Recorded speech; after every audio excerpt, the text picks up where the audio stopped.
The lights are off and away they go. Extremely loose. He's managed to hold on and he missed the complete that. He's crazy stuff. Side Freitas is on the grass on the infield before. He slides through. He tags Richard Eck.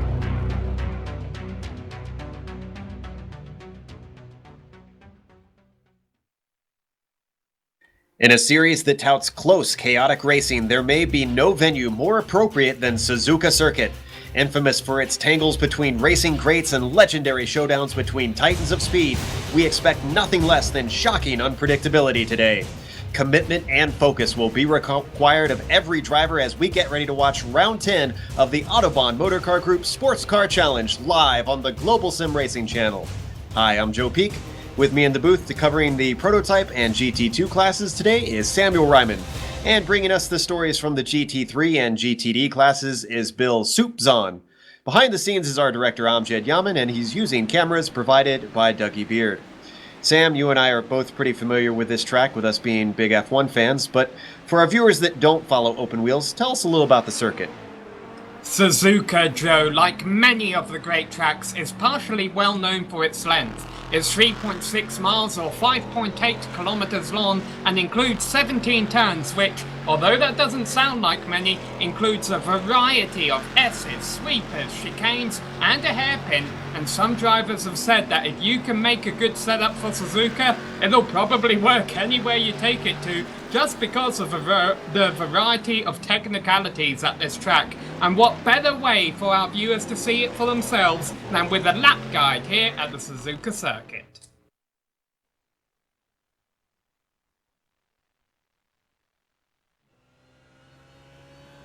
All right, we've got Kevin Brown behind the wheel of the GSRC BMW, so let's do a lap around Suzuka. Heading down into turn 1, it's a fast kink and bleeds straight into turn 2. Going too wide into here will be difficult and dangerous. The draft may give you an opportunity, but someone will need to back out or else it's bad news. Lots of banking here in 2 to really carry your speed. After that, you're sent straight into the S's where the line is absolutely critical to a good lap time. With each corner flowing into the next, it's all about setting up for the following turn. Perhaps the most important of these is the final right-hander, where you need to hug the right side to allow yourself a good run into Dunlop Corner. In a GT3 car, it's flat out all the way up to Degner 1, so getting a bad exit out of the S's could leave you vulnerable. Plus, you'll see Degner 1 here is tight and fast. It's another corner that's risky to attempt going through too wide. It also leads straight into Degner 2. It's the slower corner, but more heavily embanked and rewards drivers who can carry their speed over the apex. Now we've got a little kink leading into the hairpin. This is a potential passing zone, but predicting your opponent's line can sometimes be difficult, and drivers are often caught out by a sudden defensive move. Regardless, coming out of the hairpin is another place where a good exit can be extremely important. Once again, we're going to be flat to the floor all the way through turn 12. As you reach the end of it, you'll want to drift the car to the right to set up for spoon curve. This double apexer has a fast entry and a difficult threshold. Cars spinning off after going over the limit is not an uncommon sight. And just to pile on more pressure, it dumps the car onto the backstretch. Once again, the car behind will be catching your slipstream, so once you're confident you can get the power down, you better do it. Like most important turns on this track, it leads to a fast corner where being side by side can be extra dangerous. The infamous 130R requires incredible commitment and accuracy to hit your marks. And as you exit, you'll pull the car across the track and get ready for the Casio Triangle. This is another place where passes are common, but with it being a chicane, when anyone fights back, you're both going to have to give each other room and respect to come out intact. From here, we simply power down around the final corner since we've hit the pit straight, and as long as you've managed to keep it on the black stuff and pointed forwards, you've completed the lap around Suzuka.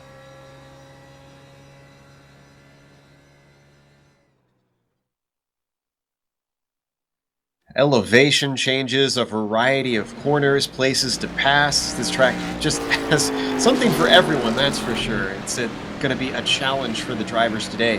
But the challenge that a lot of the drivers are thinking about is what the points are sitting at in the championship. And Bill, I believe you've got all that set up to inform us. Lot to talk about. This race wraps up the Pacific leg of the season with only 3 European events remaining on the schedule.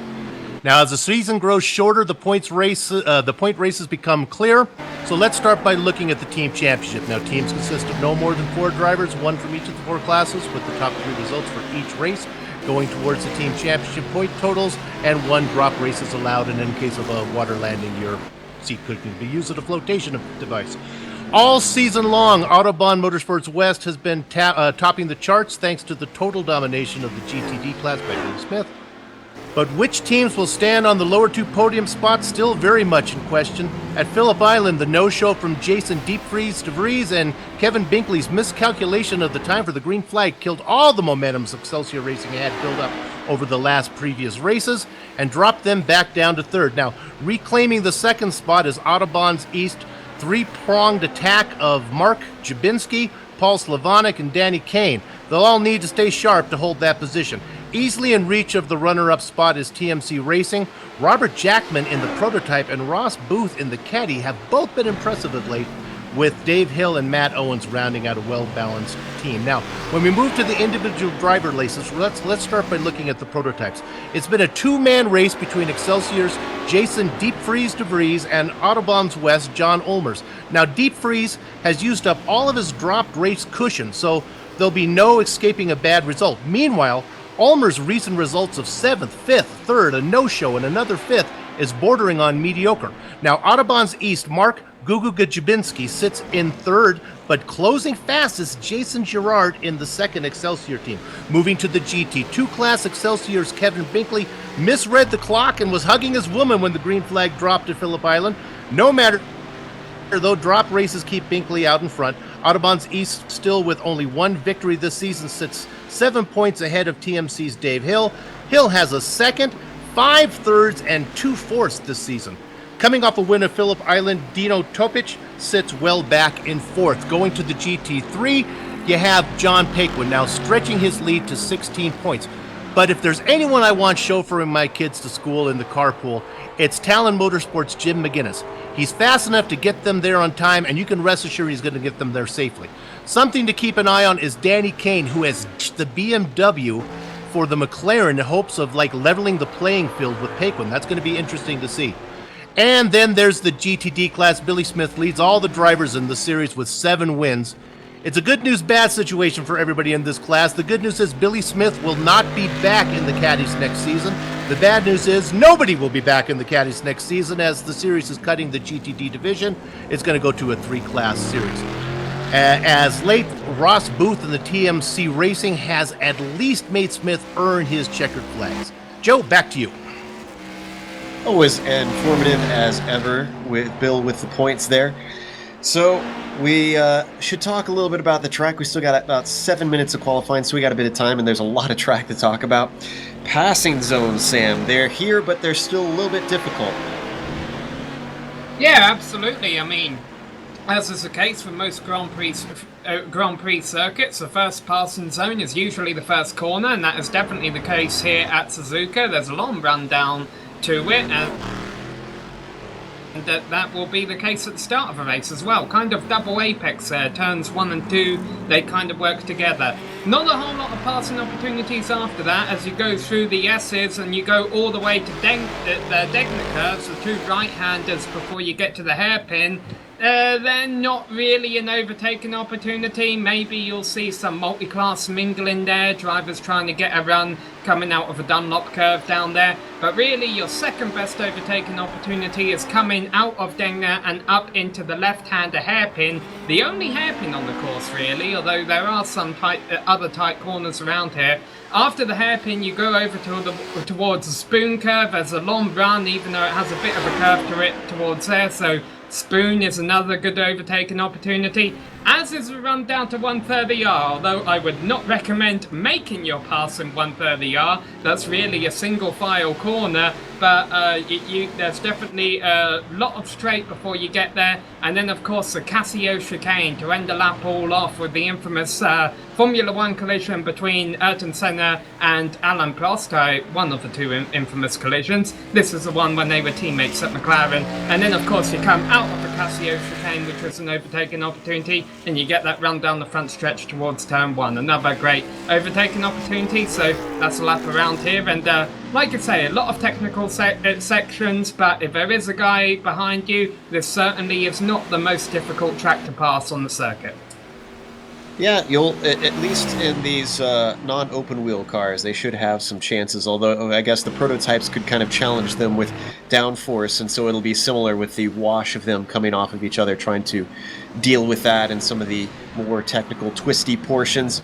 There's of course a few danger zones to worry about with the technical nature. You could say just about everything is a danger zone around here, but places like Degner 1, very fast right-hand kink that leads right into Degner 2, and there's not a lot of runoff there on the outside. That's a place to watch out for.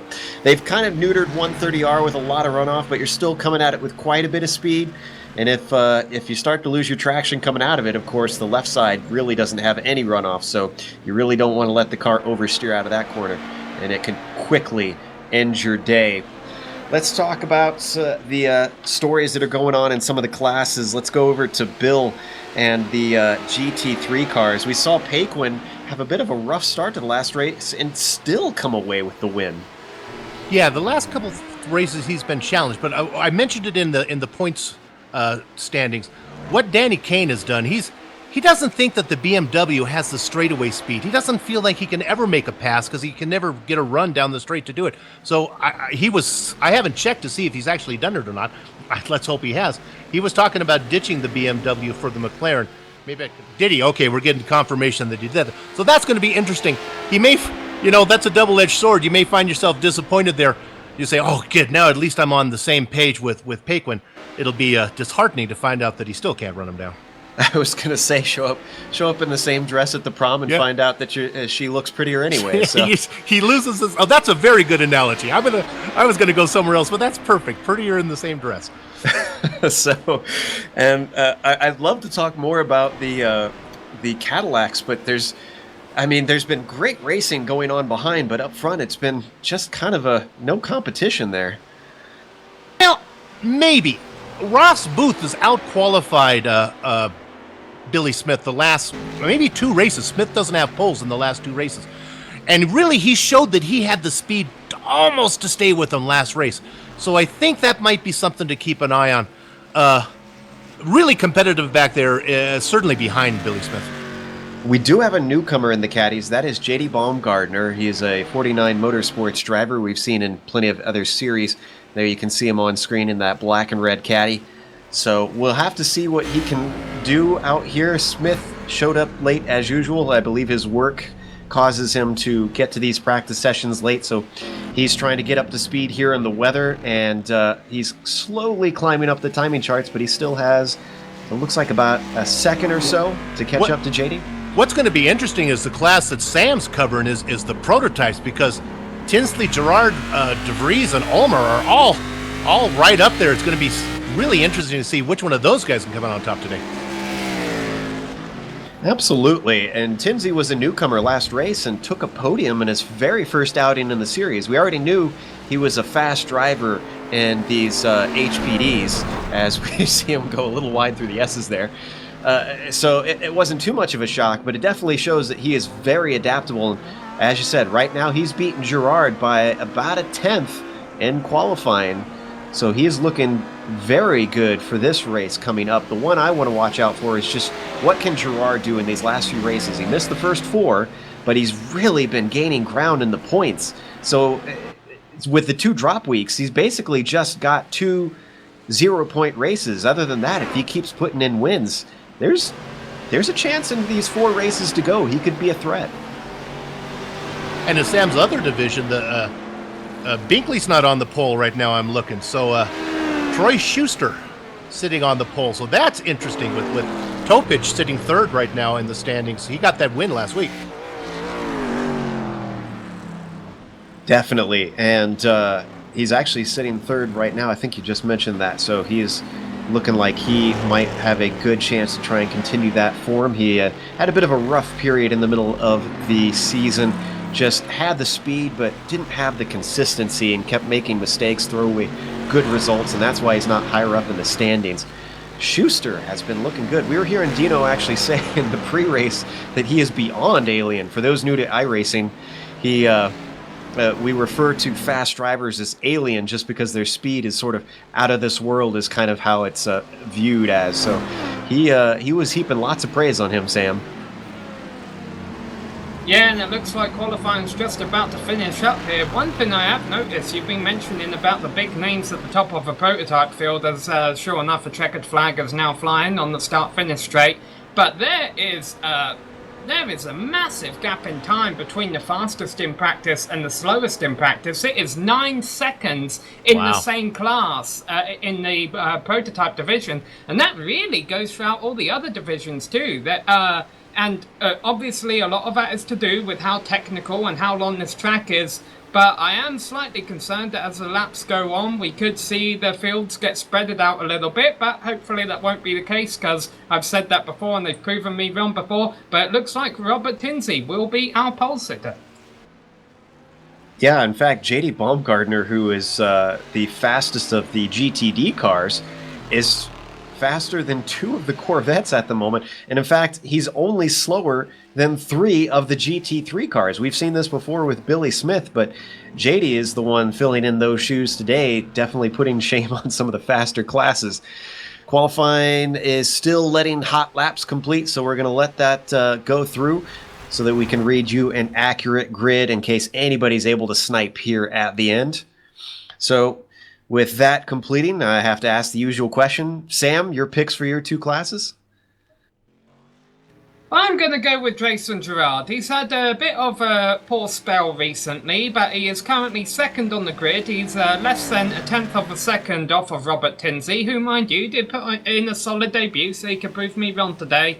But I think Jason turned a lot of laps during practice, and normally that wouldn't be a huge deal at other tracks, but here at Suzuka, just because of the amount of technicalities that this track has, and also it's a bit on the warm side today, 85 degrees track temperature, I have a feeling that's going to make a big difference, because it has made a big difference in GT2. Kevin Binkley, as you mentioned, is not the pole sitter, and I think that could be due to the fact that he actually came in a little late,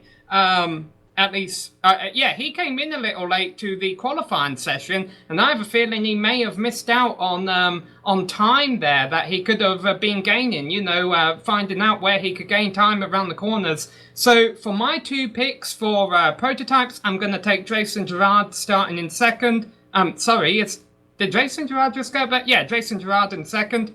I was getting him confused with someone else, I apologise for that. And Troy Schuster starting first in GT2. I said Jason Gerard has had a bit of a rough spell recently. That's not the case. That's John Ulmer. I still think Jason Gerard is going to win today. All right, Bill, we got to get yours in real quick here because we're gridding up, and it's half a pace lap around here. I like John Paquin in the GT3s, but somebody to keep an eye on is Jason Fleischle. We know him from the Pac Major series, has made a show up down here. And hard to pick against Billy Smith, but I think I got it, with Baumgartner. It's just crushing the Cadillacs in time. So let's see what. No, I don't think so. I think he's new to the series. I don't expect him to finish this thing. I'm gonna go with Smith again to get another victory there. All right, he's gonna have to do it from 4th. So let's go through the grid. Robert Tinsley is on pole with Jason Gerard on the outside of the front row. Jason DeVries is starting in 3rd with John Ulmer in 4th. Mark Ponick in 5th, and then Matt Quinn in 6th. Bill? I'm going to pass it over because it hasn't come up on my timing and scoring yet. Give it to Sam.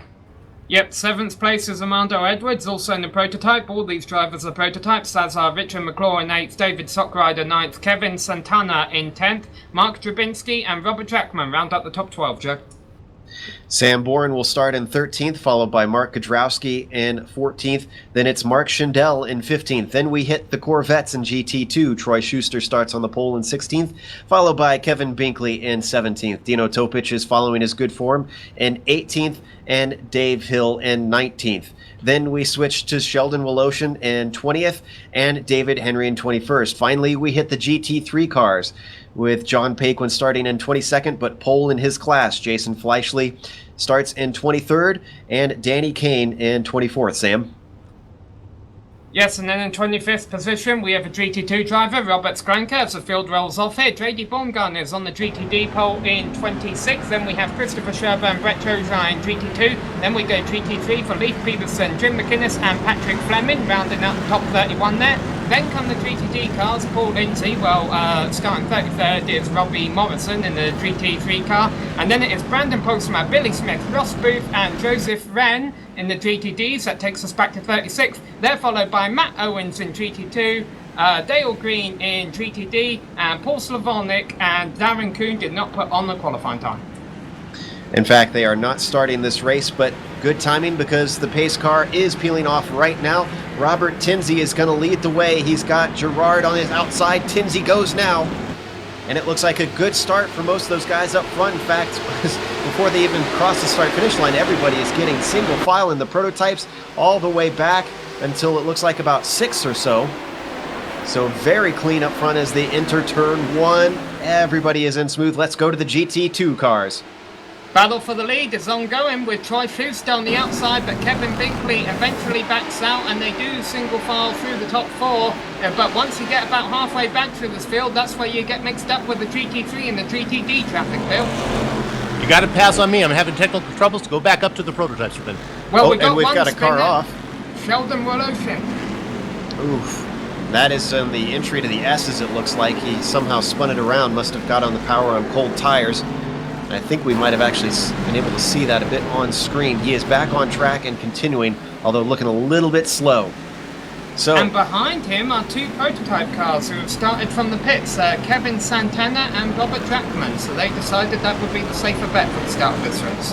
Okay, I'm back. We have Fleischle now is leading in the GT3s ahead of Danny Kane. So I don't know what happened to Paquin, and I'm seeing things right. He didn't start the race. There were quite a few non-starters. Actually, we have a couple cars off, but it looks like they're back on track. Oh, there's a big wreck going on, coming out of a hairpin, it looks like. Yeah, Patrick Fleming has spun around, but I think there may be other cars with damage. Let's see if we can get a replay of that. Right now we're looking at a couple of battling prototypes. Here we go.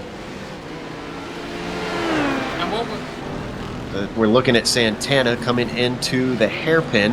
Now, I know Fleming was definitely involved in something. Oh, woo! Trying to work his way past. There was a Corvette. That looked like... Not sure who that was, actually.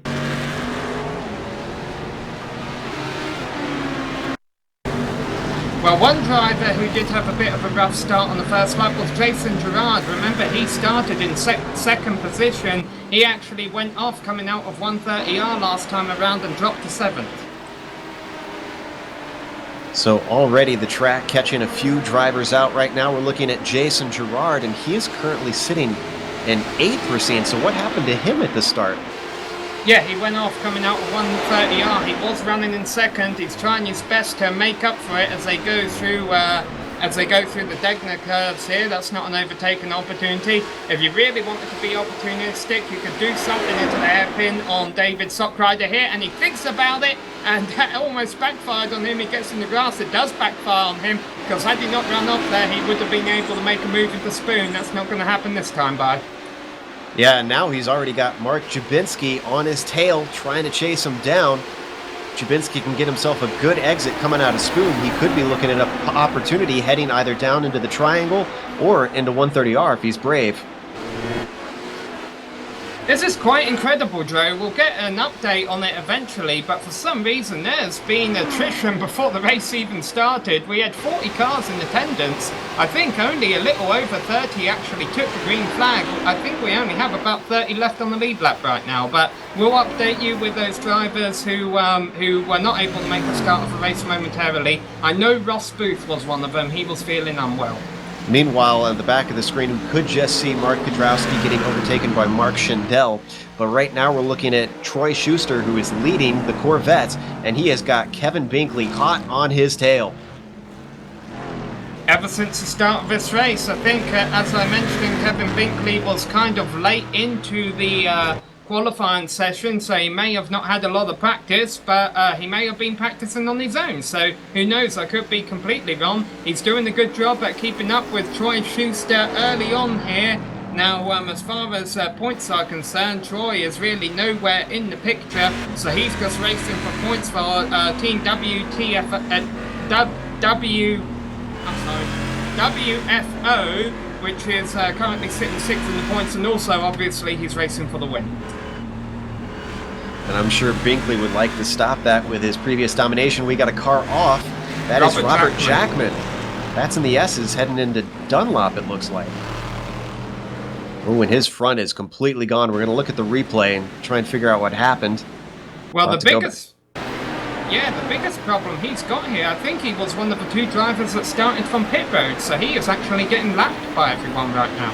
Oof, and it's just as simple as him putting the wheel off on the exit of the S's, and that sent him right into the barrier. In fact, he's going extremely slow right now. His car is severely damaged. And he's in a bad place in the Degner corners, actually. You can see him on screen. Oh, he's having to come to a complete stop to try and let people by there. That is a not good day for poor Robert Jackman there on Team TMC. Well, as he works his way around, currently sitting 13th in class, which I think is just about everybody in the... No, not quite. We've got a couple other HPDs behind him who might not have started, though. Let's switch over to Danny Kane leading the way over in the GT3 class, since we have a missing Paquin. I'm sorry, there was just a lead change up front. I don't know what happened to Robert Tinsey, but he has just slowed right up. He's got damage, I think, and has lost positions to Jason DeVries and John Ulmer. I don't know where he got that damage, but it might have been with the lap car, last lap at 130R, actually. We're looking at the replay on screen. This is coming through the S's, though.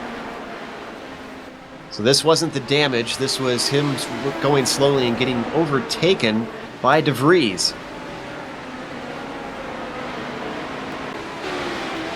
This is not good for Gerard, who's going to be wanting DeVries to have as bad a result as possible, and Gerard to try and make a comeback and finish ahead of him.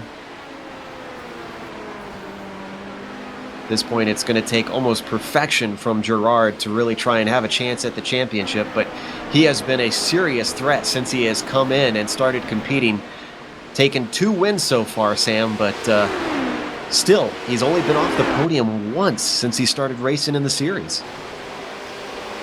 Yeah, and I mean, he's still running up there with potential to get a podium position. It's early days here, but I've been looking throughout the field. There's been a lot of drivers running off course and getting into each other. Now, all these drivers are allowed 1 free repair, but also there is an incident limit. And I've got to thank Dino Topic for giving us a little timing program here that actually helps out. It's telling me the incident points for the leaders are all at 1 and 2. The incident point limit is 24, and I'm already a little bit worried that some of the drivers at the back of the field might be approaching that by the end of this thing. Meanwhile, we saw Gerard overtake Armando Edwards as another car goes off just behind him. That's Sheldon Woloshin coming into the S's, and he's pulled over and stopped. Yeah, Sheldon had an incident early on in the race. He's unfortunately been a lapped car pretty much for the second half of this race. I don't know what his incident point limit is. Dino Topic just spun it and got collected a little in the nose there by Dave Hill, got into him. We're looking at the replay, and there you can see it coming into the Casio triangle. Just looped it around. Didn't really have any place to go. He just couldn't slow it down. He almost slowed it down enough. Yeah. That was definitely nobody's fault there. It's difficult to spot it going in. A beat-up Cadillac exiting 130R. It's Robbie Morrison. I think he's lost it on his own, and unfortunately his white and red GSRC painted car isn't looking too pretty. Actually, it is looking pretty. And that's a BMW, actually, I believe. Oh, BMW. It is a bit difficult. He pushed the front end in so much of it like a Cadillac. This is something that we didn't discuss before the race. I didn't think it was going to be a talking point, but the attrition is phenomenal out here already. We still have 51 minutes left to go. We're not even a sixth of the way into the race. And here goes Gerard about to take another car. This is almost a Kimi Räikkönen-esque run here. Oh yeah, I mean, he knows he made a mistake and there's no one to blame but himself, and the only way he can relieve that of his conscience is if he goes out and gets a finish that he would have got had he not made that mistake. And unfortunately for him, that means he's going to have to race his way up to first or second. It'll be great if he's able to do it. I hear we got Mark Schindel putting a couple of wheels off, but he seems to be back on course. Meanwhile, we were talking about the drivers that didn't start. John Paquin, Richard McClure, Paul Slavonic, Sam Bowen, Christopher Sherburn, Ross Booth and Darren Kuhn didn't take the green. Cars already off the lead lap are Kevin Santana, Sheldon Voloshin, Robert Drackman and Brett Troshine. We still have 30 cars on the lead lap. Unfortunately, I think that number might be a bit smaller before this is done. I wouldn't doubt it. We've seen a number of drivers make just driver errors. It's not a case of something else causing them problems. They've been putting wheels off and spinning on their own, all kinds of stuff. Looking at Jason Fleischle at the moment, having a nice race in second place in the GT3 class. However, let's see what the gap is to Danny Kane, about a second. Yeah, Danny Kane's just a little bit ahead of him there. In fact, Fleischle had got right behind him. Now, Kane wanted to measure himself against Paquin in the McLaren. Well, he's got somebody else to measure himself. Got another McLaren back there, Fleischle, who seems really fast. Now, if you drop one spot, one car back behind Fleischle, and look who you got. J.D. Baumgartner is leading in the Cadillacs and able to keep the same pace with Kane and Fleischle. I've heard arguments on iRacing that iRacing needs to bump the Cadillac up to GT3 speeds, and this almost seems like confirmation. It's almost there with some of these top drivers pedaling it around the course. JD doing a fine job in his very first AMG C race here. Now, farther back in second place in the Caddies is Paul Lindsay. Then you go back, somebody we even talked about, if you drop one spot back behind him, you got Jim McGuinness in the GT3 class. So these cars are all mixed up in the GT3s and GTDs. Then you go back, if we drop back to Brandon Postma, he's running third in the Caddies, and then behind him, really having a hard time today, is Billy Smith, running fourth in the Cadillacs, 25th overall. Yeah, Billy, and there goes Billy right around on the exit of the hairpin there. Now, I wonder if, usually when we have a little bit more cloud cover in iRacing, the cars are a little grippier. And the track isn't too terribly hot at 85 degrees out there today. It surprises me that so many drivers are having such trouble keeping the car pointing in the right direction. Yeah, now some of that attrition that Sam read off there in the, boy, there's a nice battle. Maybe one of the shots to the GT3 lead. Fleischle is really beginning to become impatient. Some of the problems that some of these guys may have been technical, because when you guys came to me earlier, I was struggling with getting logged in and being updated. I'm sorry, we got a battle for the overall lead. Jason DeVries, John Ulmer looking underneath him through 130. That could have been really ugly if they had touched, but John Ulmer made it work. He hasn't had a good past few races, and he won't this time if DeVries spins him around, which he got close to doing in Casio there. Let's see what happens as they run down to turn one. John Ulmer is trying to get back in this championship fight, and Jason DeVries knows there's no better time to stop him than there is right now as they go down into the first corner on lap 8. It's only lap 8, and already we have this battle for the lead. Ulmer gets a little sideways, but he's able to defend through turns 1 and 2. What will DeVries do now? Will he settle in behind him, or will he challenge and try and take it back? Oh, I think he's going to try and take it back. He tried twice there in subsequent corners. That was impressive stuff from DeVries, and even more impressive from Ulmer into 130R. Extremely brave, especially, as you mentioned, only 13 minutes into a 60-minute race. Ulmer just was taking no prisoners. Absolutely not, and that could have been really ugly on multiple occasions. It has been ugly for several of the prototype drivers. Oh, got a car who looks like their brakes lifts. Brandon Postma. Looked like he had brake failure and just came across, almost collected 2 cars. Looking at the replay, that was heading into the hairpin, and that was his teammate just ahead of him. Let's hope that he didn't clip him. Almost like a stuck throttle. Which can happen. Oh, no, he put a wheel into the dirt under braking, it looks like, and that sent him on the grass. Out of control, yeah. So back up to Ulmer, who is actually working through these cars right now. Is this going to play into De Vries's hands, or is it going to play into Ulmer's hands? They work their way past the McLaren of Leif Peterson. Now they pull up behind Jim McInnes. One car gets by, but not two. He's going to... Oh, and he runs into him. He spins Ulmer. De Vries is held up. Cars are piling up around the corner. And Gerard is into the lead. How did he sneak up on them? De Vries still right behind him. How in the world did Gerard catch them that fast? Opportunistic doesn't even begin to describe. McInnes lets him go as De Vries now manages to get by into turn 1. Everything is turned on its head.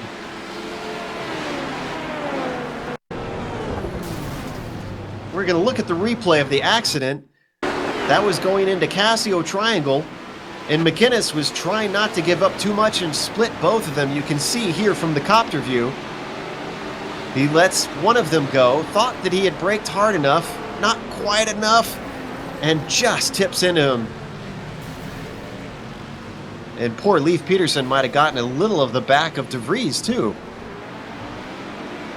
Yeah, I mean, De Vries had to come to a stop. He had absolutely nowhere to go.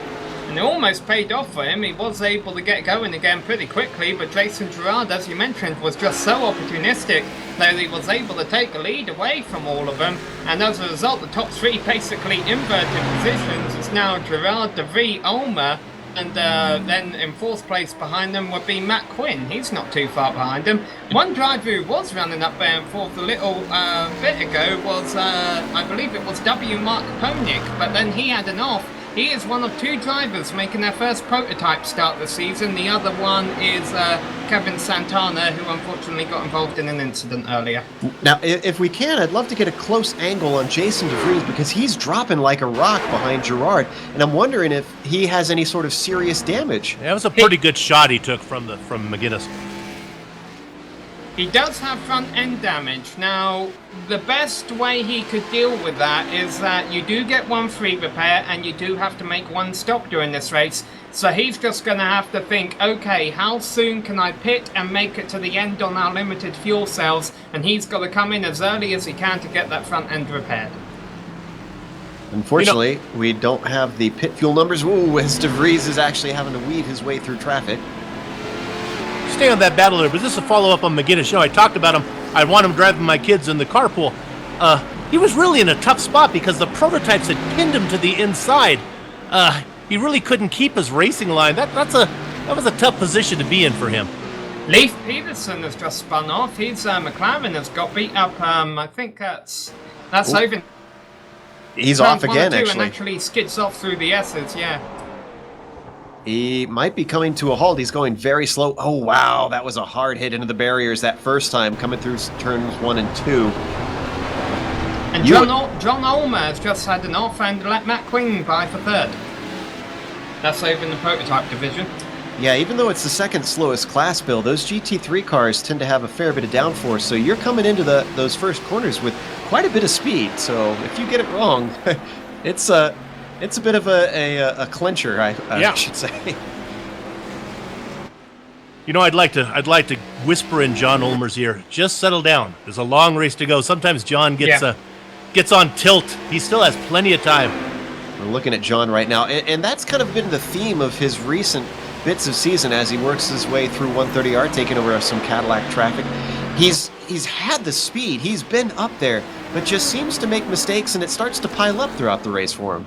I mean, that wasn't 100% his mistake. He would have thought that the slower car would have given him the room. However, the fact is, as soon as the incident happened, he's been on the radio, you know, saying he wasn't too happy about that, and now he's talking about his aero balance being screwed up, which is true, and it's the case for Jason De Vries as well.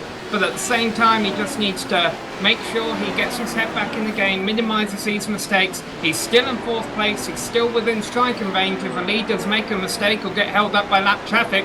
Because come on, we're about 20 minutes through this race, and we've already seen plenty of that today. There's a lot more of it to come, because we've now got a conveyor belt going around the speedway. He just needs to get his head back in the game, and he can still salvage a podium position.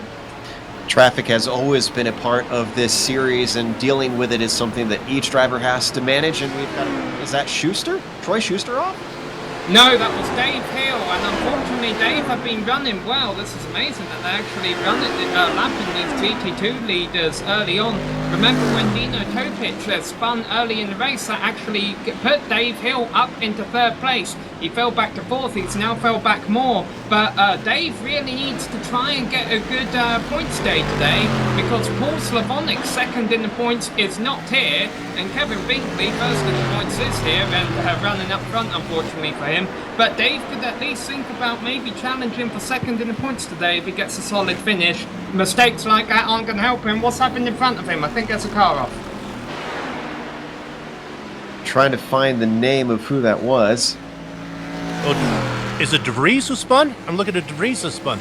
Yes, because De Vries is now being challenged by Ulmer. Matt Quinn now finds himself up in 2nd. Remember, De Vries and Ulmer both have damage, and it's very easy for them to make mistakes right now. We're looking at it right now, and that was heading through Spoon that De Vries had spun. We're riding on board with Jason as Ulmer tries to track him down up into turns 1 and 2. Very difficult with that fast entry into the corner, and he's not going to be able to do it this time. Pretty much single file all the way until they get out of Degner from here on. Kane, Fleischle making a move on Kane. Nope, sorry. Yes, I think it was. Was that Kane he gets cut around? Yes. No. I'm sorry. Fleischle is all by himself at the moment. Kane is still leading. Sorry, I was looking at the wrong card there. Kane was passed by, it was a prototype that got around him. That battle is still Kane and Fleischle running. Kane's got about almost 2 seconds on Fleischle now. And we might have an opportunity here for Ulmer because we've got David Henry in the way of De Vries. He lets one by. Is he going to let the next one by? Ulmer's going to get held up. In fact, Ulmer has, who is that behind him? Armando Edwards. In fact, a trail of cars are closing on both of them. Paul Lindsay has spun from the 2nd position in the Cadillacs. And it looks like Billy Smith is going to get just around. Billy Smith has momentum, and Billy Smith now takes over 2nd position on Lindsay's mistake. What did you say at the start of this race? Can't count out Billy Smith? Oh, there's only one guy ahead of Smith now, but there's a lot of letters in that name, Bumgardner. A lot of letters and a lot of distance. Meanwhile, I kind of want to keep an eye on this HPD battle because we've got Ulmer and then Edwards as well as David Sockrider. In fact, Sockrider is closing on the back of Edwards.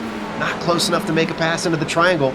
But even behind them, we've got Jabinski. So all the way from about 3rd to 7th, just a train of HPDs. And sounds like Billy Smith might be having some trouble. He was complaining on the radio. Well, you know, he had some damage before when he looped it. I'm not sure if he has damage or not. Currently running 2nd, doing okay. So he hasn't lost that position. He's still ahead of, who was it he overtook? Lindsay. But I'm watching him on the last corner, boy, he kind of missed an apex. Where's Lindsay, though? Oh, so Lindsay's overtaken him. Never mind. He has Let me lost go back it and see if something happened to Billy Smith there. A lot to keep track of in this series. No. I'm watching him, and yeah, he looped it. He spun it. So we're going to go back on the replay of Smith, see what exactly happened here. This is heading out of Degner 2, up to the hairpin. There you can see his competitor closely behind, ready to overtake. Lindsay, actually. Oh, yeah, and that's the exact same spot that we saw him lose it earlier, too. Out of the hairpin. I think we are finally seeing some cracks in the armor of Billy Smith.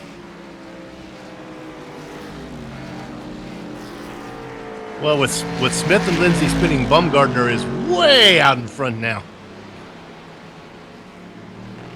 Meanwhile, the Bumgardner says, sorry to interrupt, still running 3rd if he was running in the GT3 class. He's still only running behind Kane and Fleischle. Meanwhile, the battle in the HPDs has started to separate just a little bit. Oh, now they come back together. Maybe that was just the accordion effect. We've still got these top 7 in very close range. If they come upon any traffic, this could erupt in quite a bit of a battle. Yeah, that's 4th through 7th as they close in on the lap car of Dino Topic here, and they're calling a lap car. He's currently running 3rd in GT2, and this is not a good place to catch him, and in fact Olmer's going to get bulked a little bit here through the S's. Armando Edwards, though, uses his head and doesn't try anything. Olmer, though, is really trying hard to get by because he knows Jason DeVries is pulling away from this pack right now in 3rd. Talking about pulling away, Jason Gerard and Matt Quinn, as well as Jason DeVries now, have absolutely gapped each other. The top 3 in prototype and overall are all running all by their lonesome. You could also say similarly about GT2. Troy Schuster has been able to gap Kevin Binkley running 2nd in that class, and Dino Topic, who just saw there, currently being lapped by some of the prototype drivers, is all on his own in 3rd in GT2 right now. A guy I've been watching is Robert Tinsley. You know, he was up there in front. He's running 10th in the prototypes. I was watching him weed through traffic. They need to give out like hurricane alerts. They need to give out a Tinsley alert because, man, he comes and he stops for no one. Oh, and speaking of which, she just made some contact with a Corvette. We're going to look at the replay because I only just caught that. This was coming into the hairpin. Tinsley kind of has a bit of a reputation of being aggressive with traffic, but it's a tempered aggressiveness. What was going on here? Oh, no, this was definitely not Tinsley's fault. That was a Corvette spinning right in front of him. He could not have known that that was going to happen.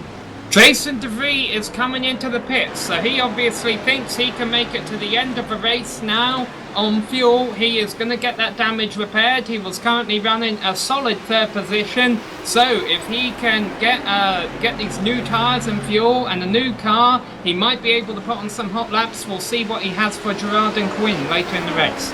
Speaking of repairs, Tinsley took a good thwack on the front of that HPD from the Corvette that he hit, so I'm curious. Henry. David Henry, thank you. Let's see if he comes in. Oh, whoa! Big wiggle on the back of that car. He's saying some choice words over the radio. I didn't quite hear what it was, but he was definitely unhappy. I'm not sure. He was near Danny Kane, but he just kind of lost control. I'm not sure if he intended to actually go in and started to spin or what happened there. Well, he just got around Kane on the track now, so. Yeah. So he'll get another chance to come in, get that repair done. Meanwhile, DeVries is actually going by Kane as well. That's how far back Tinsley was. Remember, DeVries has already made his stop and Tinsley has not. Go ahead, Sam.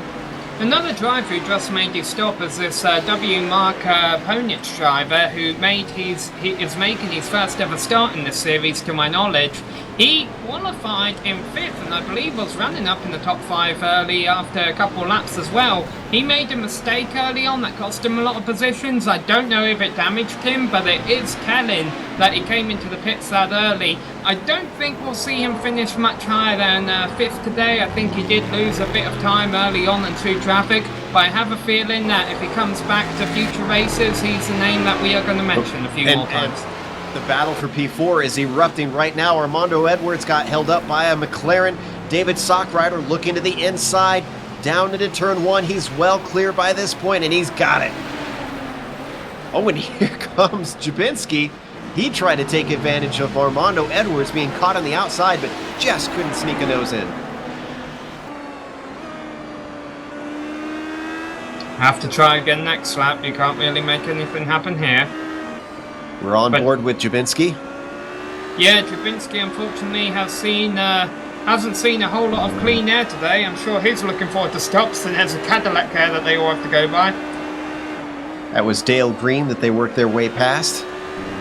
Now heading through Degner's 1 and 2. Whoa! Big old moment for Jabinski coming out of Degner 2. Catches the tail though. This seems to be just a very, very greasy track today. Just completely surprises me the number of drivers having trouble keeping the cars pointed forward. And it also surprises me that John Olmer hasn't came into the pits, considering he was upset about... Oh, and whoa! Oh, contact! That was between, not Voloshin, excuse me, that was Edwards and Sockrider. Here comes Jabinski trying to work his way around the outside. He's going to have Edwards. He's got the speed down the straight, so Edwards slips back. And that's 2 positions lost. And we've got some smoke on the entry to 130R. We heard something about Tinsey. Was that him? Tinsey's in his pit stall. It looks like Tinsey had problems coming out of Degner 2, though. Yeah, Tinsey's had a few problems today. Ulmer has came into the pits. Going to go to the replay there. Coming up to Dunlop. Uphill left-hander, very long corner. He's got a bit of traffic ahead of him. In fact, that's that is not Kevin Binkley. Not sure who that is in the HPD. Coming through Degner 2. Oh! And he spun it, didn't touch anything, but he exits out anyways. And Robert's been expressing some displeasure with David Henry. Ulmer has stopped in the meantime. He's in his pit stall. Well, there's no doubt Henry spun, but I don't know if it wasn't intentional. Yeah, intentional about it. Yeah. I mean, I'd be unhappy as well, but you can only. There reaches a point where you just have to throw your hands up and say that's racing. Meanwhile, that's a Corvette. And that's Binkley. Binkley off out of second place. As long as he gets back on course, I think he's got quite a bit of a gap over Dino Tokic. He's very much safe. That's about 25 seconds between himself and Dino at the moment. Oh, and we got a big accident. That is Patrick Fleming and Dave Hill and Jabinski. Let's see if we can get a replay as Dino goes off, actually. Jabinski's nose is completely missing. That was a giant pileup in Spoon. Here we're looking. Oh, and that started off with Fleming starting to spin. And Hill had to slow, and Jabinski just had nowhere to avoid. Boy, at this rate, if you have a clean car at the end, I think you're almost guaranteed a podium. Well, this isn't horrible for Jabinski because he's only got a couple of turns to go. Well, this isn't horrible for any of them because they've only got a couple of turns to go before they get into the pits. And we have seen a lot of cars cycling into the pits recently, so I think this could serve as their scheduled stop. Well, it did for Jabinski, but Fleming continued on, unusually. In fact, no, he didn't get hit as hard, if I recall. So maybe Fleming did not take a lot of damage in that accident? Well, Dino Topic is coming in too. There you can see his yellow Corvette. Oh, no. Can we see his? Yes, we can see his yellow Corvette. That was an HBD just ahead of him. I'm not sure who that is coming in. And guys, I'm not sure what's going on in the GT3. We don't need to go there, but Kane and Fleischle have been 1.5 seconds apart since this thing started. Racing nicely calm, letting everybody go by. There's not any issues between them. They have pit stops coming, and then I think we're going to see who has what. Let's stay with this, but that was Mark Kudrowski, who was pitting in the HBDs that I mentioned. Now we're looking at Fleischle and Kane leading the way. There's not a lot of action there. I mean, they're just out for a nice Monday night drive. Playing follow the leader. Yeah. Wonder if they're just kind of letting things play out, and then maybe we'll see them start to erupt towards the end of the race. We're already halfway through, actually. There's nobody behind them. They have nothing to worry about but themselves. They are really in a race on their own. This little match race between them. Our leader, Jason Gerard, is into the pits. It seems that the prototypes were the ones who all came into the pits early. I mean, we're halfway at the race, so I should imagine every single car would be able to make it to the end, but most of the cars that have been in the pits this early on have been the prototypes. And we have to give a tip of the hat to Gerard. Remember, he was as far down as 9th early in the race after a mistake. So for him to be leading and so decisively is an impressive feat. We talked about him needing to really have the best race possible while De Vries has the worst one. It's almost coming true. I don't want to say De Vries has had a nightmare race, but he's definitely struggling to hold on. De Vries just has gone by the pit exit as Gerard is out now and heading into the S's, and it looks like there's about 9 seconds between them. Now, Bumgardner has pitted from the lead of the Cadillacs, and so has Lindsay. I think that gives Billy Smith, I believe, should inherit the lead now, but he has a pit stop to go. been making some uncharacteristic mistakes in the GTD class. He's still got 26 minutes to try and run him down. And this is probably as good a time as any for him to try and get some clear air and just try to rifle off some fast laps. Kevin Binkley also just came into the pits. He was running second in GT2 behind behind Troy Schuster. They've pretty much been like that the entire race. And so we'll see how close they are when Troy makes his stop, because I believe he's yet to pit.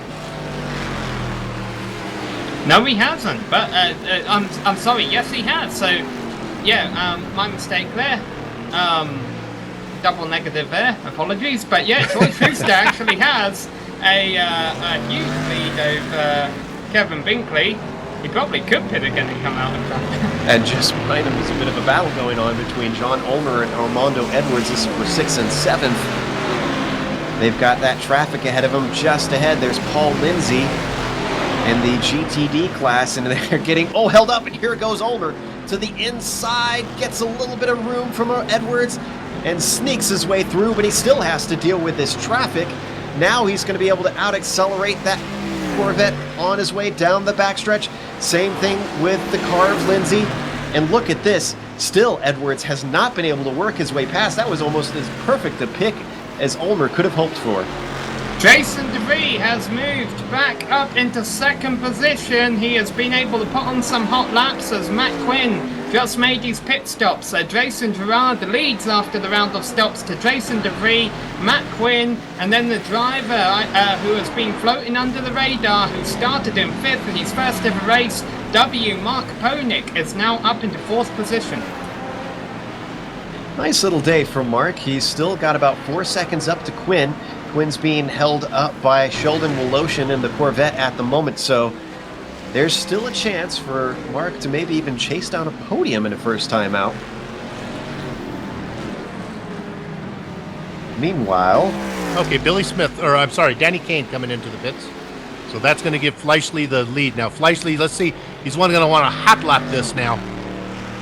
Meanwhile, really I just want to update. Robert Tinsey is out of the race. So he is elected to end his day after a couple troubles with contact, and actually his last one he didn't touch anything. He just spun and decided it was enough was enough. So we're looking at Jason Fleischle right now, currently leading the GT3 class.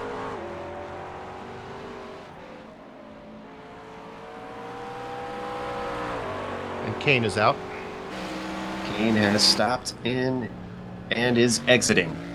There we can see him just behind the caddy of Joseph Wren. Almost called him Billy Smith. Very similar paint job there. Fooled our director even. I'm very curious as to how Jason DeVries has been able to recover so well from his damage. He's moved up into second place, whereas John Ulmer is down in 6th, because I believe they weren't running too far apart before the round of stops. Did DeVries take the minimal amount of fuel? I mean, I know he came into the pits early, so I'm going to guess he topped it off to make it to the end. But it's just interesting how their fortunes have unfolded, that there's 3 cars in between them right now. Well, either the damage is not really fixed like you said, or traffic has not been going his way, because he's lost about 2 or 3 seconds to Jason Gerard since the pit stops. We'll have to keep an eye on the laps and see if he's able to gain any ground. Right now, Gerard is starting to streak away with it with a very comfortable lead, but as we know in the series, it can all just absolutely turn on its head in a moment. Got to keep the traffic as well as he has. Okay, boys, Fleischle is in the pit, so maybe we can get a camera on Danny Kane and see how these guys cycle out. There we see Fleischle in the pits now. Kane is currently working his way down the backstretch. Heading up to 130, right on board with his McLaren. Let's stay with him up and out.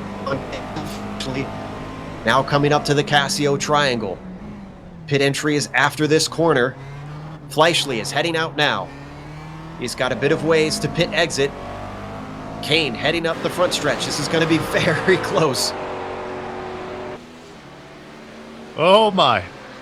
Kane was leading on the way in, but Fleischle is going to be leading on the way out as he jumps him in the pit stops. Fleischle, in his first race in AMG SC, is leading the way. Wow. Wow. Well, that's interesting. He had sitting back there stalking him the whole time. Now it's just a matter of, did he take enough fuel? I hate to do that. These guys know what they need to take. But he certainly wanted to get out in front of Kane. Now let's see who was faster. Yeah, was he being held up? That's the big question. The gap between them is about 2.5 seconds at the moment. We'll check in a little bit and see where that stands. In the meantime, I'm seeing if I can find a battle on track. Right now, the closest it looks like is between Dale Green and Patrick Fleming. Dale Green and Robbie Morrison. They are in different classes. So I was going to say it's between Green and Fleming, but they're about 13 seconds apart. Yeah, I think last time around, Joe, was the first time the entire field had completed a whole lap without a single incident. It's been just that. Does anybody have to do this yet?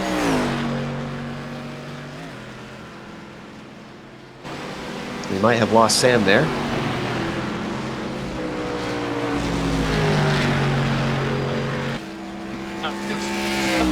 Nope.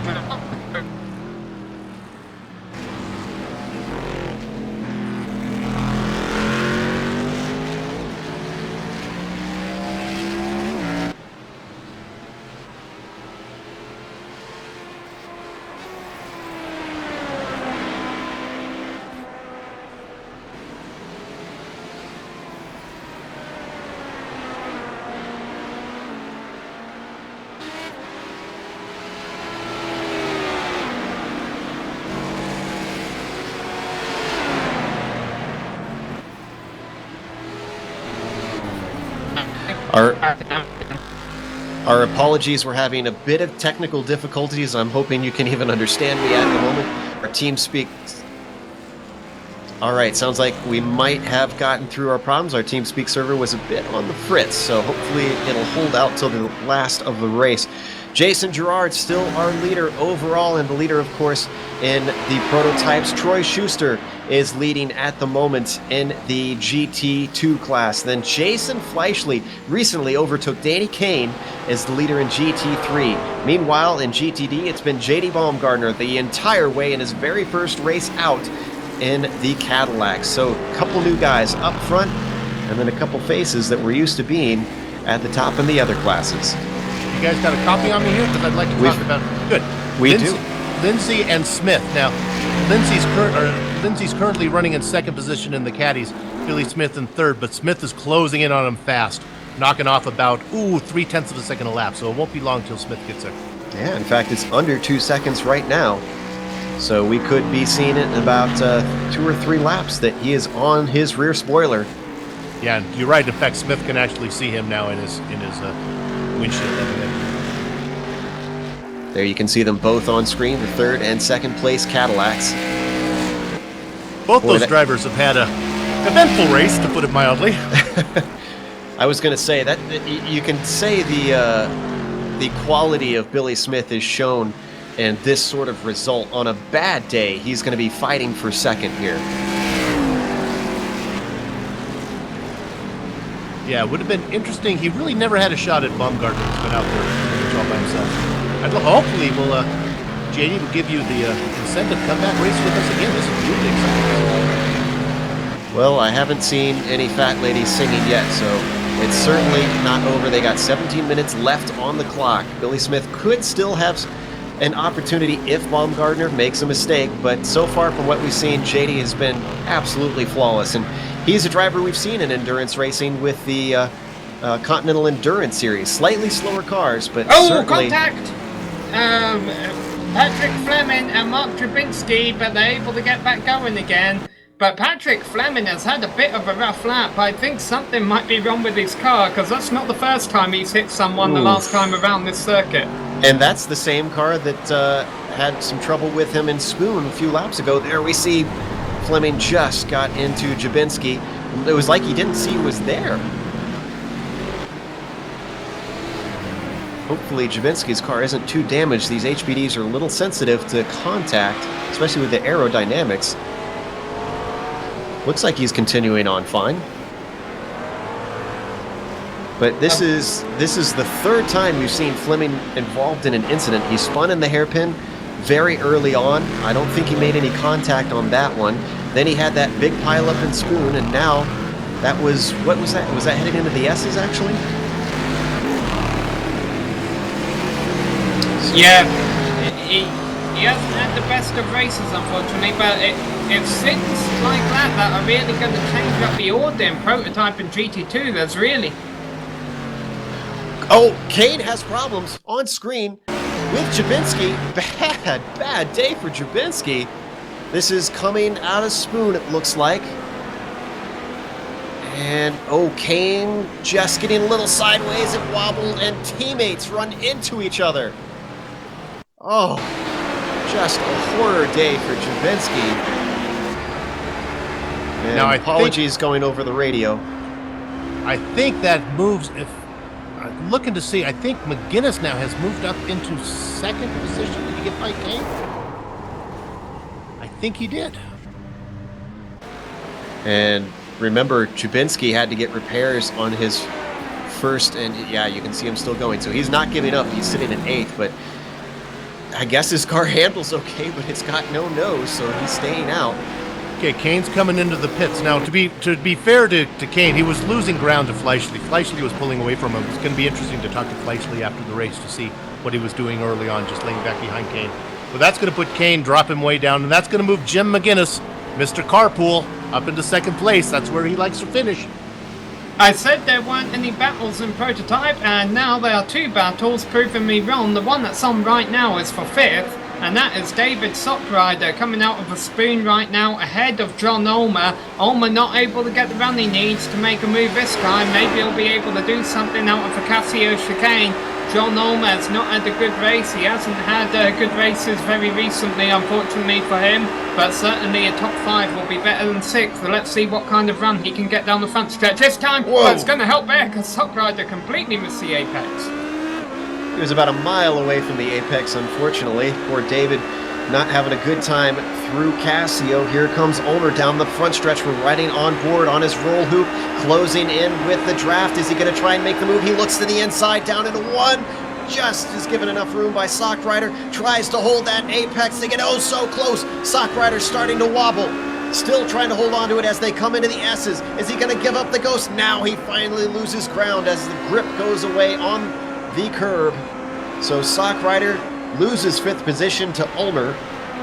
Meanwhile, let's stay on this in case it starts to erupt once again. I saw Jason DeVries was still at 12 seconds, but that has since gone down to about 10.5 seconds. So he's gained, probably, I'm assuming, through traffic on Gerard, but it's not going quickly. That's not the one that is closest right now. Matt Quinn could be caught by W. Mark Konich for that podium position. They are currently running 3rd and 4th. There's about 5 seconds between them, but Konich has been running down Quinn. And in fact, Quinn goes off at Spoon, gets in a bit of gravel there, gets back on course, just took an extra wide line, I suppose.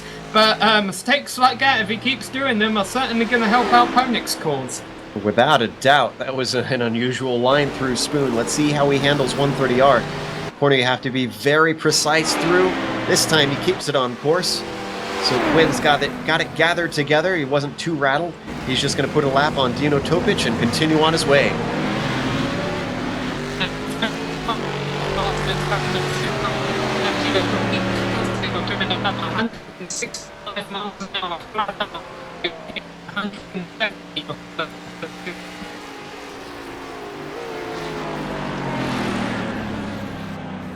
You're sounding fine, Amjad, to me. It's just...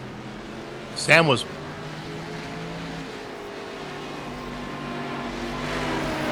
Apologies for that. We had another little technical snag with Sam. We'll see if we can get his mic sorted out. But we're watching Quinn still sitting in 3rd, trying to get himself on the podium and run away from Ponik. Ponik hasn't been able to gain too much ground. He's still at 4.5 seconds there in 4th place. There you can see his Audi-themed HPD out on track, heading its way around Dunlop. And I'm watching here. If you get a chance, Lindsay and Smith here. Smith has really gotten up to him now. I think it's just a matter of when Billy wants to do it. I'd like to, if I can get in there to Billy and say, go ahead and make this pass so I can stop paying attention to this race. He's been dogging him for quite a while, and I think he could do it whenever he wants to. Just waiting. Now, see, if I'm Lindsay, though, it's only 10 minutes left in the race. We're in the final stages here.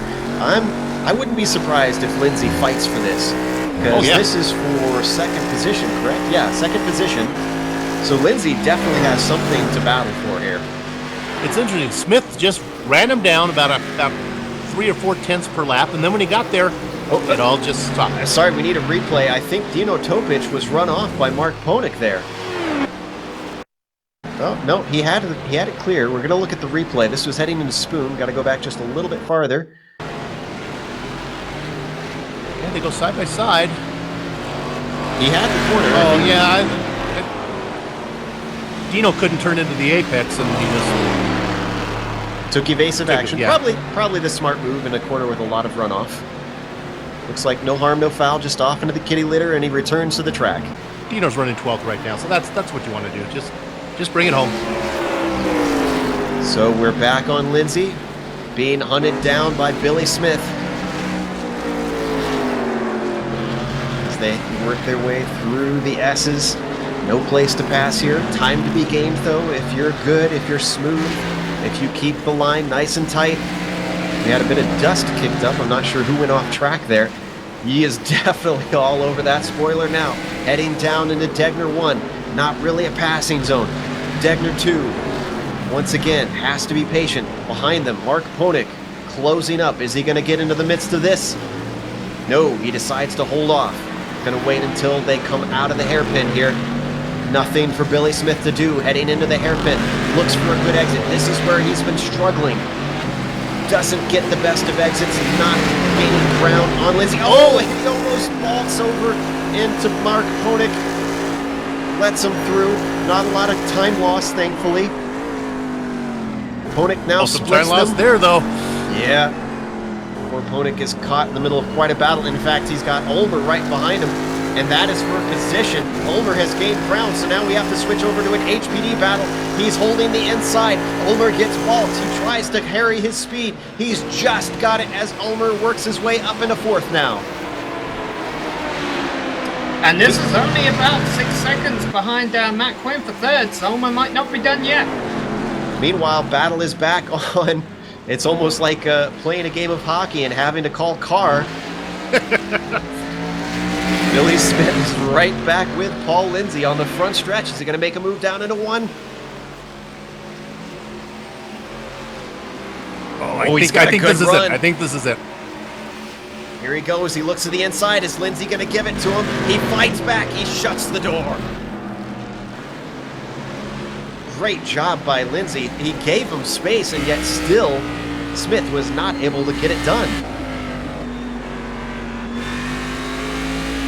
And it's not over with these HPDs here. Coming around the outside comes David Stockrider, tries to steal the line, thinks better of it. Billy Smith comes back to the apex. Now they come to Dunlop. Is he going to be able to... Oh, here he's trying to sneak around the inside. Gets past Billy Smith, causes just a little bit of space. Lindsay has some breathing room. Oh, but he misses the apex, and he's very wide. Here goes Smith down to Denver 2. Opportunistic move. Can't carry the speed. Lindsay with a brave move around the outside to hold on to 2nd. Great racing by both drivers. We're hearing that Topic might have stopped. Let's hold on this, though. Oh, and we've got a spin. Thankfully, nothing's happening, so we're going to replay for Dino. He's got, that's Danny Kane trying to work his way near and around him. Oh, and just goes off. Oh, that was a hard hit for Dino, and this engine is smoking. I think his day's over. Meanwhile, battle is back on. Oh, a great exit here from Billy Smith. Heading down into 130R. Do they dare go too wide here? They already did Degner 2, which is difficult enough. Side by side, down to 130R. Billy Smith has the inside, just gives him enough width, and Billy Smith gets it done through 130R. That was a game of chicken. They're going down there. Are you going to go too wide? I'll go too wide with you. Boy, Billy Smith goes just out of position his kart because I don't think there was an inch of room from Paul Lindsay to the grass on the outside of that circuit. While had been running in third in GT2, so that means Robert Sklenka is going to get a podium position given to him.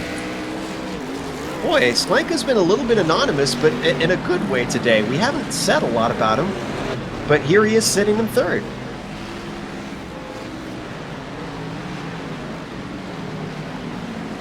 And Dino was apologizing to Danny Kane, who he spun near in front of, I believe, saying that his car was just handling terribly. That being said, David Henry, who will move up to fourth in GT2, is only about 4 seconds back of Sklenka. It's certainly not over. In fact, they've only got 5 minutes left, though. Yeah, and unfortunately, Sam's mic is breaking up once more. Oh, and did we have a spinning car? JD Baumgartner spun, I think. And JD had a huge hit coming out of Spoon with 5 minutes to go. We're looking at the replay now. Here it is, right here. Just overcooked it. Oh, hits it hard. Yeah. How much of a gap does he have? Oh, it was a huge gap all the way back to Billy Smith, but we'll see how fast he can do laps now. It's looking like it was about 35 seconds back, or currently about 35 seconds back. Now it's down to 32 or so. He might still be safe. I mean, he only has, as we watch the replay from onboard, he's only got maybe 2-3 laps to go. Even if he's about 3 seconds off the pace, he could still win it and coast it home. I think he can limp this thing home. You know, with 4 minutes to go, I want to talk real quick about McGuinness. I think he's got a shot to be the points leader in his class now with Paquin not here. He was not that far behind, and he keeps putting in these second-place finishes. Poor McGuinness, poor Jim. You know, he's finished the second behind Paquin. He finally finishes ahead of Paquin, and there's Fleischle in front of him. Yeah, he hasn't taken a win yet, has he? No. You know, I think he might have got one. I could be mistaken. I think he might have got one in Daytona, if memory serves. Opening race. We'll have to double-check that. The battle for third in GT2 is on. All right, let's jump over to that. That is between Robert Sklenka and David Henry. He is closed right in now within a second as they head out of the hairpin.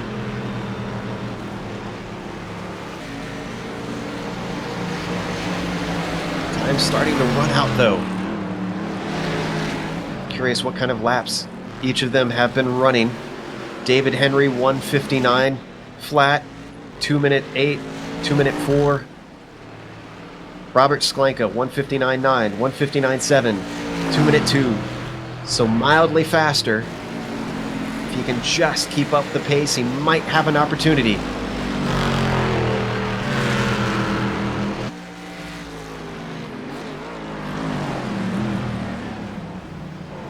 As the clock ticks down, we're going to have to keep an eye on Jason DeVries, Jason DeVries and Jason Girard. That battle has not changed, still about 12 seconds between the two Jasons. And Girard is still leading. There you can see him working his way through traffic. Going to put a lap on the HPD of Mark Kudrowski.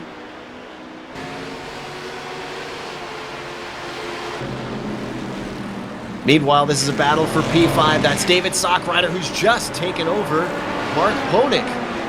I think Mark gave it to him. I don't know if he'd had a mistake.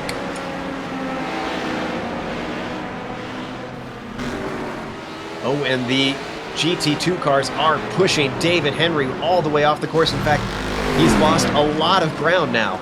Now he's heading through Dunlop.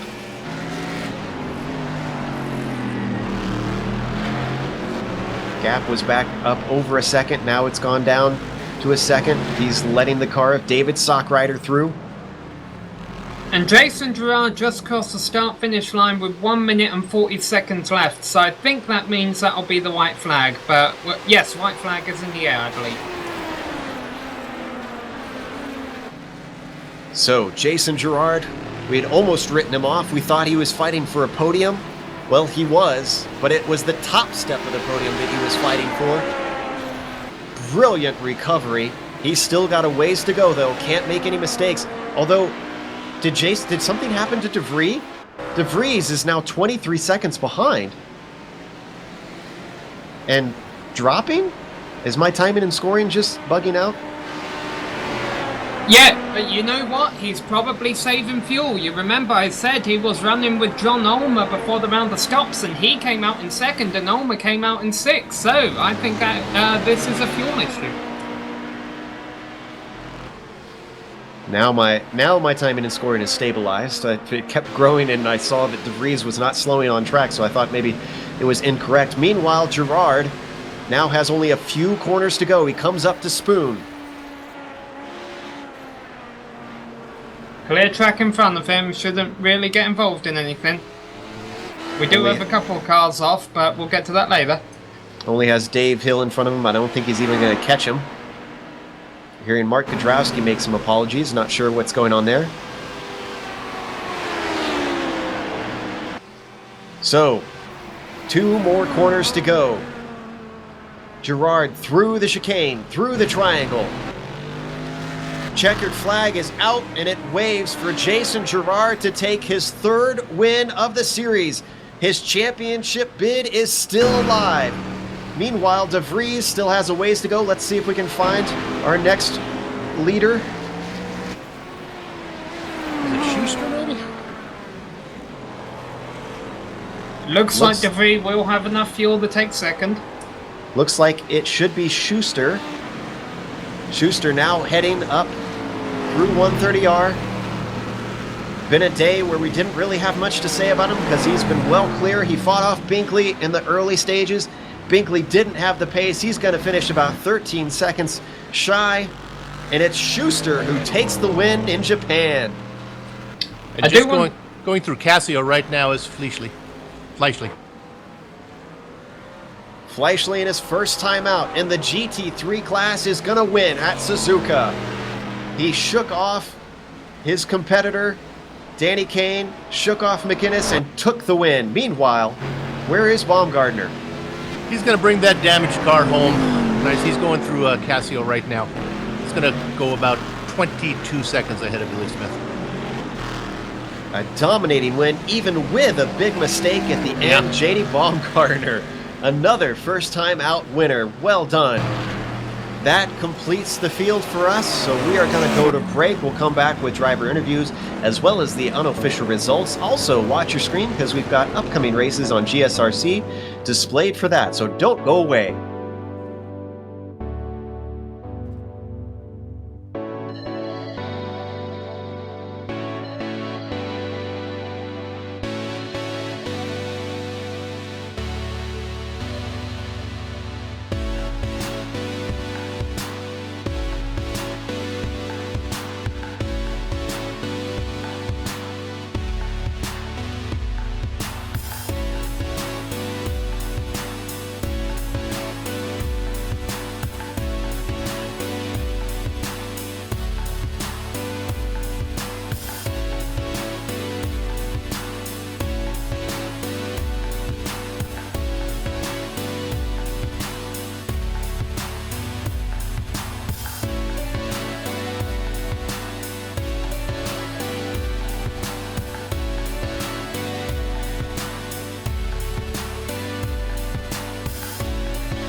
Welcome back to Suzuka Circuit in Japan. At the end, it was Jason Girard to take home his third win here in the round 10 of the AMGSC. Jason DeVries followed him home in second, and Matt Quinn took a nice podium. John Ulmer finished in fourth after having a bit of a rough race, and David Sockrider rounded out the top five. It was Armando Edwards finishing in sixth, with Mark Ponick finishing in seventh in his first time out. Mark Kudrowski had a bit of a rough race, taking home eighth, and then Mark Jabinski an even rougher race with multiple problems, including with his teammate, to finish ninth. Rounding out the top 10, Sam, is our winner in the GT2 class, Troy Schuster. Yes, and I must say I predicted both the prototype and the GT2 winners today, and also nice job by Mark Ponick there in seventh. He did run out of fuel on the final lap, that's why he dropped back so many positions in the closing laps. Anyhow, second in GT2 was Kevin Binkley in 11th overall, and then the winner of the GT3 was Jason Fleischerle in 12th position. Then we have our third place GT2 finisher, that's Robert Sklenko, who was able to hold off David Henry, who finished in 4th in GT2 and 14th overall. Then we get our Cadillac winner, JD Baumgartner, who was 15th overall. And then in the GT2 class, 5th place in GT2, I believe. Second place in GT3 was Jim McInnes. And then we got the rest of our podium in the GTD class. That is Billy Smith in 17th overall and Paul Lindsay in 18th overall. Danny Kane was 19th overall. He was third in GT3. And then rounding out the top 20 in GTD was Dale Green. 21st and 22nd, Robbie Morrison and Patrick Fleming, both in BMWs. They're going to finish, I think, let's see, that's 4th and 5th in their class. Brandon Posma and Joseph Wren in Cadillacs are going to finish 5th and 6th, I believe, in the Cadillac, so I can count down that so far. 25th position overall, Leif Peterson in the McLaren. Then you get to some Corvettes running 5 laps off the pace. Sheldon Woloshin, Dino Topic, and Dave Hill running 26th, 27th, and 28th overall. A couple BMWs of Matt Owen and John Paquin in 30th, and I'll just round out the rest of these. Robert Tinsley in the prototype had some trouble, called it a day. Mark Schindel, Kevin Santana, Robert Jackman. It's a bad finish for him. He's been having some good results of late. That's bad for him. Oh, I didn't realize so many. Let's wrap these up. Brett Trozine is going to wrap up 35th position. I think he's the last driver to start. Indeed. It looks like everybody else was DNS. So let's go over to our interviews. First up, we have our winner overall and in the HPDs. That's Jason Girard. And we have to talk to him first about, Jason, that mistake you made early on. We had almost written you off thinking that maybe the best you could do was a podium. So tell us about that. And then tell us a little bit about the pass for the lead, because that was some great moments for you. Yeah, how about that race, huh? I could not believe what happened to me in 130R. I don't know whether I loaded the wrong setup or what, but my car felt so skittish through there every single time, and it just didn't in practice. But I'll tell you what, the samurai spirit was within me. My driving jutsu was strong. I gotta dedicate this victory to all my Japanese peoples. It was awesome, and yeah, it was a really interesting race. And what ended up happening with Ulmer and DeVries there at the at Casio Triangle certainly was unfortunate. Thankfully I was far enough back that I could just see it all unfold in front of me, and the last thing I saw was, okay, try to find a opening somewhere, anywhere, and that's what I did, and thankfully it all worked out. You certainly seem to have a fighting spirit, managing to come back like that. It's your third win of the series, and you seem to be almost on course for maybe challenging for the championship. I know we kept saying earlier in the season that you're not in it, but the points are getting thinner and thinner, and there's now 3 rounds to go. Do you think you can do it? Well, unless DeVries contracts some kind of illness, which heaven forbid he hopefully doesn't, since he is my teammate and an awesome driver, and I certainly would hate to see him not be there. If he keeps finishing even second or third, man, it's gonna be rough. He's such a consistent driver, and all I can do is just go for the W and let the championship all sort itself out. That's pretty much the mode I'm in right now. Well, nicely done on the win. One more question before we let you go. You mentioned the car feeling twitchy. A lot of drivers looked very skittish, just like you mentioned, and the track almost seemed greasy by the number of spins we saw. Was it a bit of a slippery track out there? What was going on? I don't know. I don't think the weather was any different than what it was in practice. I don't know what it was. I think part of it, especially for me, was just that first warm-up lap was, we have a kind of an abbreviated warm-up lap there. My tires really just didn't get up to temperature right away, and yeah, I think that was probably the culprit of what happened there, because it just came around on me all of a sudden. But yeah, I have no idea, but I'm just glad we're all worked out, and I didn't see what happened to anybody else. I didn't see any spins, so hopefully everybody else got through there all right. Well, again, well done on a first-place finish. All right, thank you, Joe Peak. That was Jason Gerard, our winner in the prototypes today. Next up, we have our second-place finisher, it looks like. Yes, we have Kevin Binkley here to talk to actually Sam about his second-place finish. Yes, Kevin, you still have a solid lead in the points championship. However, I know you were probably looking for something more today. You were looking for the win. Was the race winner there just too far out of your pace, or what was the story? Yeah, I'm not sure if it was weather-related or just bad setup or what it was. It was a great car for the short run. I was able to keep up with him for a little while, but after about 5 laps, the car just pushed really hard through a lot of corners, and I just couldn't keep up with him. That and add some bad traffic, getting caught a couple times. I had no chance. He had an outstanding race and definitely deserved a good win there. Absolutely, you put on a great chase behind him, though. Unfortunately, there was a lot of attrition behind you. How close? We weren't able to watch you the whole race, but did you have any close moments out there? Because I know there was a lot of traffic and a lot of sliding around. Yeah, there were a couple moments. I had to avoid a couple wrecks, but other than that, it was an uneventful race from my point of view. Now we head off to Monza for next race. Suzuka wasn't too friendly for you, but we're going to another Grand Prix course. Are you a fan of that Monza circuit? I am. Not sure how I'm going to like it in the Corvette, but I've had a lot of good races there in other vehicles, so hopefully I know low downforce is going to be the way to go, and I'm a little worried about some of the braking zones, but other than that, I think it'll be a fun race for sure. Okay, and I hear you weren't at Phillip Island. The commentators have been telling me that I should ask you about that. I'm sorry? I hear you weren't at Phillip Island. My co-commentators were telling me that I should ask you about that. Oh, yes. I was definitely there. I just I stepped away from the computer, and sure enough, I got back and the session had started, and I was 11 laps down, and by then it was too late to really make anything up, so it was just a cool race for me, nothing major.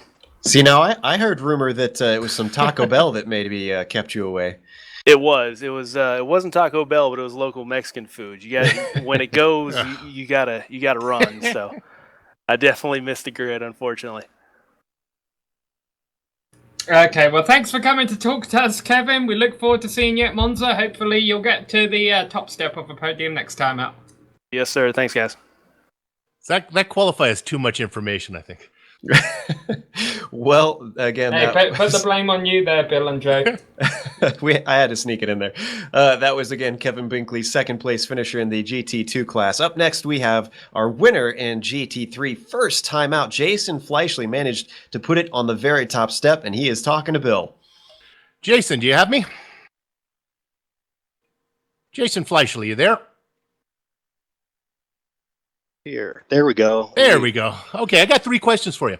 First of all, let's talk. Congratulations on your win. First off, let's talk about the beginning part of the race where you were following Danny Kane. We were wondering, were you just pacing yourself there, waiting for the pit stops, or was he holding you up, or were you just giving all he had to stay with him? No, yeah, to be honest, I was pushing. I saw he was pushing really hard too, so we were pushing each other. He was getting a little more squirrely than I was through the S's, and then I got a little bit unlucky in traffic, and it spaced us out quite a bit.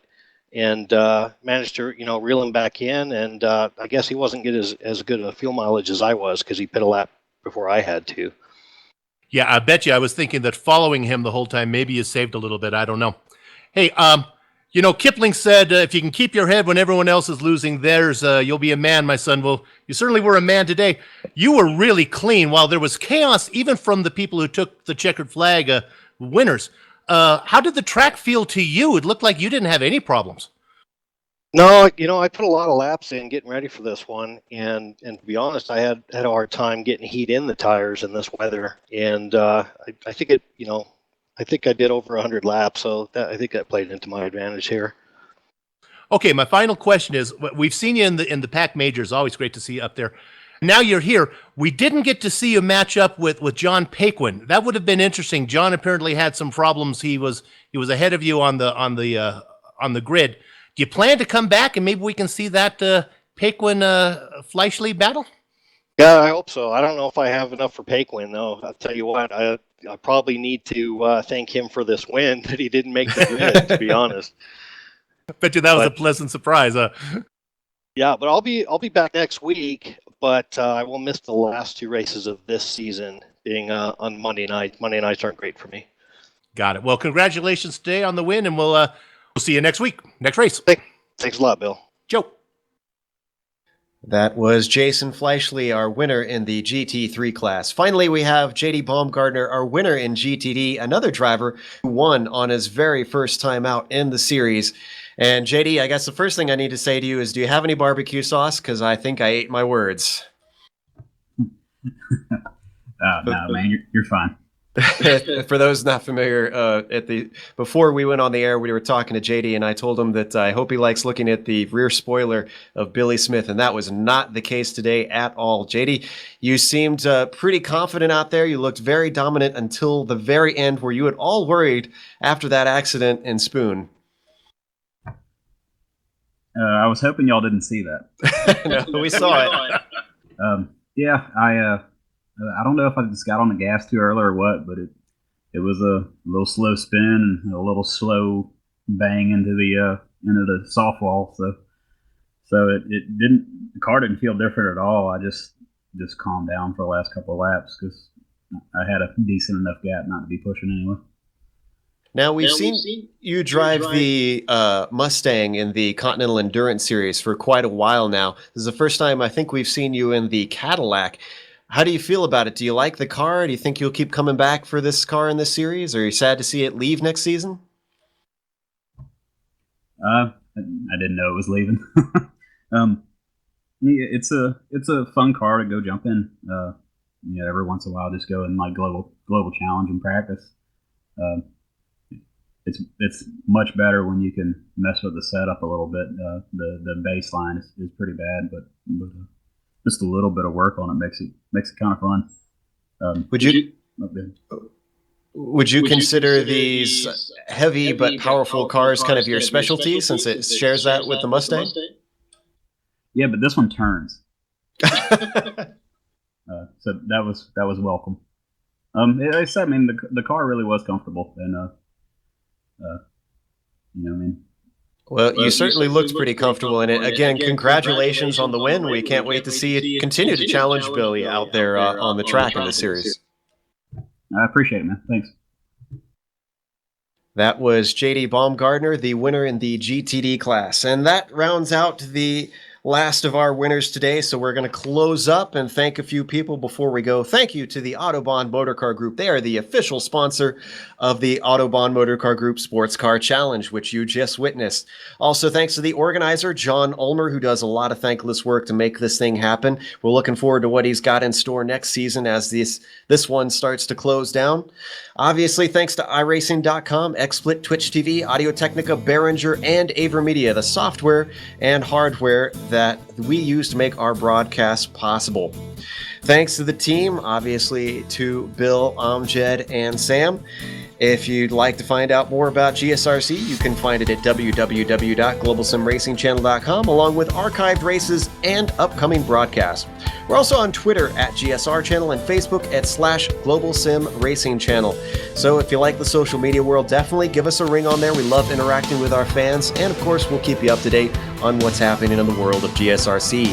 Thanks goes out to Dougie Beard, who creates all the camera sets for the Global Sim Racing Channel, and a special thank you to Eric Ekholm and Casey Lalonde, who both provide music for our broadcast. You can buy Eric's music on iTunes and Spotify, and Casey's at caseylalonde.bandcamp.com. Next race, as Sam mentioned, is going to be at historic Monza. That'll be Monday, August 31st at 9:15 p.m. Eastern. We also have upcoming races for other series on the screen, so check those out and mark them down on your calendar. But until next time, race clean, race hard, and we'll see you on the track.